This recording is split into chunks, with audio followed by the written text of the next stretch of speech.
Þá förum við í lið nummer 2, fjárhagsáætlun Akureyrarbæjar viðauki. Það bæjarfulltrúi Hulda Alma Ísarsdóttir sem tekur til máls.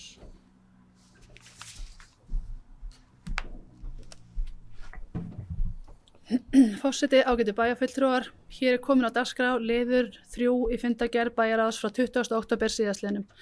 En þar var lagður fram viðauki nr. 7 á árinu, sem bæjarráð samþykkti og vísaði til bæjarstjórnar til staðfestingar.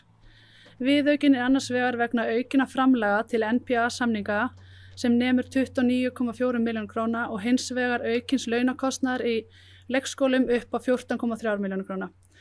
Útgjaldaaukning vegna viðaukans 43,7 milljónir króna og mætt með lækkun á handbæru féi. Þakka bæjarfulltrúi Huldu Alma Ísarsdóttir fyrir. Voru þeir laust. Þau sem að samþykkja viðauka 7, rétt upp hönd, takk fyrir.